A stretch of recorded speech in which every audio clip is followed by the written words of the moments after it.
Market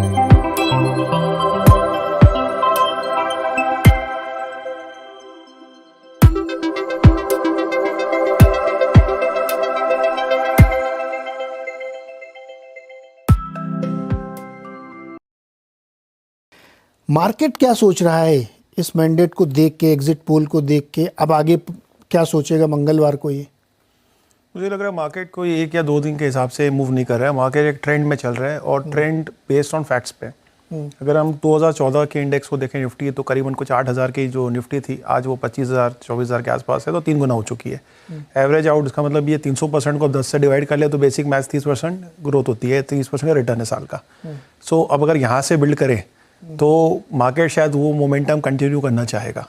of course linear market होते नहीं, ऊपर नीचे होती है, बट आज से 5 साल में अगर मैं मार्केट को ऐसे देखूं कि चलिए जो 10 साल में हुआ वो शायद इससे बेहतर ना भी हो और यही कंटिन्यू हो तो क्या हो, तो आप देखेंगे तो निफ्टी उस बेसिस पे, उस कंपाउंडिंग बेसिस पे आप 40 से 50,000 की निफ्टी देख रहे हैं 5 साल के बेंड में। इसको दूसरे तरह से दे सकते हैं, जब बीजेपी की सरकार 2014 में आई थी, उस समय जो निफ्टी का लेवल था, और 2019 में जब वो जीत के आई, उस समय जो लेवल था वो दोनों ही लेवल उस समय के लोएस्ट पॉइंट ऑफ टाइम पे थे। दैट मीन्स वो मार्केट का जो हाई भी अगर है तो वो मार्केट का लो था। सो 2019 की जो लेवल्स पे मार्केट था, उसके बाद वो कभी भी उस लेवल पे गया ही नहीं, हमेशा उसके ऊपर ही चला गया। अब आप 2024 में खड़े हैं और भले ही मार्केट ऑल टाइम हाई है, बट अब अगर उस ट्रेंड को हम प्लॉट करें तो शायद ये ऑल टाइम हाई बीजेपी के हिसाब से ऑल टाइम लो भी हो सकता है, कि शायद निफ्टी ये लास्ट यहीं पे रहेगी और भागेगी। और ये रीज़न है कि आज के मार्केट में हमने जैसे देखा कि इवन बिफोर द रिजल्ट्स 6 से 7% से इंडेक्स जो एक दिन में गई, वो दर्शाता है कि लोग इस ट्रेंड को समझ रहे हैं। दूसरी चीज़ मैं इस तरह से कन्वर्ट करता हूँ कि व्हाट इट मीन्स, अगर ये सीट्स इतनी ज़्यादा बढ़ रही है तो क्या दर्शा रहा है। बाकी सारी चीज़ें तो हमने कवर कर ली। मैं अगर ऐसा लेमन देखूँ तो शायद मुझे ये लगता है कि लोगों का ये फेथ है कि walk the talk BJP government करती है और इनकी एग्जीक्यूशन रियल में है। एक होता है ये बातों की सरकार, जो हमने ऑफ कोर्स हमारे इतने सारे सदियों में देखी है, और एक है एग्जीक्यूशन वाली सरकार। तो मोदी जी ने आई थिंक 10 साल में ये तो प्रूव कर दिया कि जो उनकी थॉट्स होती है, चाहे वो नेशनल लेवल पे आपने बनाई हो या इवन स्टेट लेवल पे भी उनकी जो सरकार रहती है, वहाँ पे आप एक बहुत क्लियर कट डिफरेंशिएशन देख सकते हैं। अगर आप एक फलाना स्टेट जहाँ पे बीजेपी की सरकार है और दूसरी स्टेट जहाँ पे नहीं है, अगर आप उन 2 स्टेट या 2 सिटीज़ की अगर डिफरेंस देख लेंगे तो आपको खुद ही पता चल जाएगा कि ग्रोथ ओरिएंटेड लोग ही सब जगह रहते हैं, सबको अपनी लाइफ बेटर चाहते हैं। तो इसलिए वो वोट शेयर और जो सीटें जो बढ़ रही है वो इसी के लिए बढ़ रही है, क्योंकि अब जिनको थोड़ा बहुत फेथ अपनी लोकल पार्टीज़ में या ऐसे कुछ गिन चुन के सो कॉल्ड नेशनल पार्टी में थी, वो अब जा चुकी है। और अभी पूरी तरह से जो है लोगों को एक भरोसा आ चुका है कि बीजेपी गवर्नमेंट ही ग्रोथ ओरिएंटेड गवर्नमेंट है and a very good execution side है। सो उसको अगर मैं प्रॉफिटेबिलिटी में देखूँ तो अगेन मार्केट्स ने बहुत अच्छा किया है। पीएसयू की थीम चल रही है, हमने कई बार शो में पीएसयू की चर्चा की है। आप लास्ट 3 साल के आप अगर कोई भी नाम निकाल के देख लिए, मैंने एक स्टडी की तो करीबन 22 नाम पीएसयू के निकाले अलग अलग सेक्टर में। ऑन एन एवरेज इन कंपनियों की जो ग्रोथ रेट रही है वो 15% से 20% या 25% के आसपास रही है, मगर इनकी जो रिटर्न है वो कम से कम 4x से लेकर 10x के हैं। इट इज़ ओनली बिकॉज कि इतनी सप्रेस वैल्यूएशन थी, क्योंकि किसी को लगता ही नहीं था कि सरकार एफिशिएंटली जो है कंपनी चला सकती है, और हर मोस्ट ऑफ द टाइम वो या तो स्ट्रगल कर रही थी पॉलिसी की वजह से, या फिर उनकी ग्रोथ, या फिर प्रॉफिटेबिलिटी। अब आप देखें तो किस तरह से चीज़ें बदल गई है, राइट। सो पॉइंट बीइंग कि ये कोई सेक्टोरियल फोकस काम नहीं हो रहा कि आप ये एक सिलेक्ट फोकस देख लीजिए और आप वहीं पर ही सरकार का मन बना हुआ है। अब देखिए हर बार मोदी जी एक बड़ी थीम के साथ खेलते हैं और उस थीम में एक अलग अलग चरण के अंदर में उसको एक्सेलरेट करते हैं। सो दैट मीन्स कि आज आपने अगर मेक इन इंडिया थीम बनाई तो मेक इन इंडिया सिर्फ एक नाम का मेक इन इंडिया नहीं रहा, फिर आप उसमें सेमीकंडक्टर लेके आए, आप उसमें ईवी लेके आए, आपने उसमें देखा सोलर लेके आए, आपने बोला कि विंड लेके आओ, आपने फिर उस सेक्टर को बढ़ाया, फिर आपने देखा चले डायनामिक्स अभी बदलते हैं, डिफेंस को देखते हैं, तो हर चीज़ को एक बड़ी थीम से जोड़ देते हैं।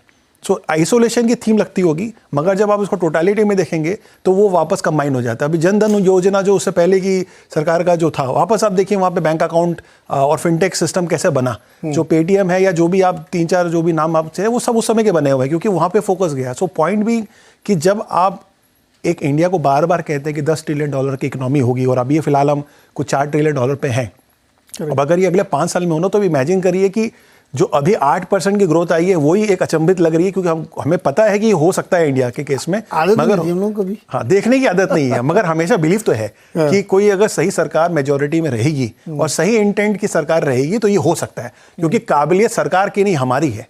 हम जैसे लोग जो यहाँ बैठे हैं, वहाँ बैठे हैं, देखने वाले बैठे हैं, वो बिजनेस कर रहे हैं, उनको बस एक एक स्ट्रक्चर चाहिए, एक सिस्टम चाहिए और सही पॉलिसी चाहिए।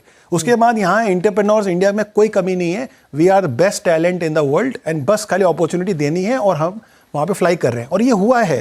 द पॉइंट इज ये प्लेबुक ही आगे कंटिन्यू होने वाली है, यही मार्केट बेट कर रहा है। सो मुझे लग रहा है कि इस मैंडेट से आप देख सकते हैं इंटरम में कभी भी हम देख सकते हैं कि मूवमेंट होता है, मार्केट लीनियर नहीं है, कोई कुछ रीजंस हो गए, कोई कुछ रीजन होंगे, बट ओवरऑल 5 साल का अगर मैं ट्रेंड देखूं तो जैसे कि हर जानकारी शायद यही ओपिनियन के साथ हो रहे होंगे कि we are going to see fresh new highs probably in the next 5 years time frame and this is a very good time for the country and जो भी चीज़ हो रही है वो ग्राउंड लेवल पे हो रही है। इसका मतलब ये नहीं है कि बातों से ही आप, ये मजाक नहीं है, 340 350 सीटें हम बात कर रहे हैं, कोई रातों रात किसी के ख्वाब में किसी ने कोई बातें कह दी और आप सुबह जाके वोट दे के आ गए, ऐसा नहीं होता है। यहाँ पे इंडियन जो एजुकेटेड यूथ है वो बहुत इंटेलिजेंट है, आप उसके इंटेलिजेंस को क्वेश्चन मत करिए जहाँ पे ये सीट बैक है। तो क्लियर मैंडेट है और ऑपोजिशन अगर नहीं कर पा रही है तो सीधी सी बात है कि वो अभी भी फंसे हुए हैं उसी थॉट प्रोसेस से जो शायद 2014 से है। मैं तो किसी भी ऑपोजिशन पार्टी को नहीं जानता हूँ जिन्होंने कोई भी 10 साल में अपना कोई भी फ्रेमवर्क बदला होगा कि हमारी थॉट प्रोसेस को हमको अलाइन ज़्यादा प्रो गवर्नमेंट या प्रो ग्रोथ के लिए करना चाहिए रादर देन कि हम कंसेंसस कास्ट करें या फिर कोई और फालतू बातें करें जो कि इस सदी में ये वैलिड ही नहीं है। सो आई फील कि अगर कुछ पॉलिटिकल कुछ होना है प्रेशर जो कि हम बात करें ऐसा कुछ हो जाएगा वैसा कुछ हो जाएगा, जी कुछ नहीं होगा। बिकॉज फैक्ट रिमेंस कि वहाँ होने के लिए बदलाव चाहिए। जब आपके अलाइनमेंट ही नहीं आ रही है बदलाव की और आप एक ट्रेडिशनल माइंडसेट के साथ जो काम कर रहे हैं तो डेफिनेटली जिन्होंने एग्जीक्यूट किया है अपनी राइट थिंकिंग के साथ वही ट्रैक रिकॉर्ड मैटर करेगा और वही हम देख रहे हैं। So that's where I summarise both economy front and also the market sentiment. बड़े अच्छे समराइज किया आपने। नहीं है मार्केट की बड़ी थीम क्या होगी? जी मार्केट की जो सेक्टोरल हो सकता है या कोई जैसा भी आपने नाम लिया ईवी या चिप और इस तरह कुछ, क्या बड़ी थीम क्या होगी मार्केट की? देखिए मेरे हिसाब से जो थीम बड़ी है वो ये है कि गवर्नमेंट मेजॉरिटी में है और ये ही थीम इटसेल्फ सबसे बड़ी थीम है। बिकॉज आप देखिए कोई भी सेक्टर आप उठा के देख लीजिए कहीं पे भी आपको लगाड़ मिलना ही नहीं है।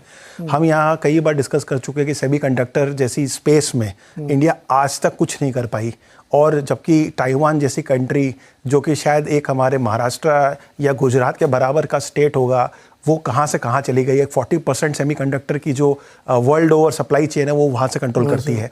जस्ट बिकॉज आप देख रहे हैं कि चाइना ने इतना इन्वेस्ट कर दिया इसलिए नहीं, इंटेंट की बात है। ब्रेन तो हमारे पास मुझे तो लगता है कि सबसे बेस्ट है वर्ल्ड का, मगर पॉइंट है कि आप फ्रेमवर्क तो पूरी तरह से सेट करें।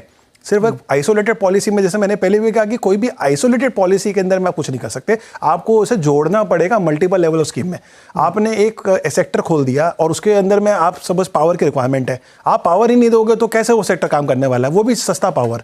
250 गीगावाट की रिक्वायरमेंट हमने हिट की है पावर जनरेशन के अंदर में और इस बार कोई ग्रिड फेलियर नहीं हुआ है, राइट। आप 250 गीगावाट की बात कर रही है, नंबर कोई छोटा नंबर है और इधर तक आने के लिए क्या आपको इकोसिस्टम लगा होगा सिस्टम में, आप वो सोचिए जो एक्चुअल में हुआ है, राइट। अभी कोई कंपनीज हम देख रहे हैं कि पावर सेक्टर में इतनी सारी कंपनियां हैं जो अच्छा कर रही है। क्यों कर रही है? क्योंकि उनको वो ऑर्डर मिला है, उन्होंने वो ऑर्डर एग्जीक्यूट किया है, they had made a profit, the public is getting benefited because they are are the ultimate beneficiary of that schemes जो लेके आते हैं। और ब्रॉडर थीम के अंदर में चाहे हम डिफेंस ले लें, ईवी ले लें और या मैन्युफैक्चरिंग से लेके मेक इन इंडिया में और मल्टीपल चीज़ें हैं, हर जगह मुझे लग रहा है कि आप कोई भी प्ले बुक उठा के देखेंगे आपको उसमें आपको ग्रोथ ही ग्रोथ दिखेगी और आप कहीं आप बायस नहीं हो सकते। एक ओवरऑल पोर्टफोलियो बना के चलेंगे तो बहुत ही अच्छा होगा। अब देखने वाली बात ये जरूर होने वाली है कि गवर्नमेंट अब अगले 100 दिन वाले जो प्लान मोदी जी की है वहां पे वो क्या सेट करते हैं, वो गोल जो अगले 5 साल के उनके होंगे और उसी के बेसिस पे एक नई थीम जो है स्पेसिफिक थीम हम शायद देख पाएंगे।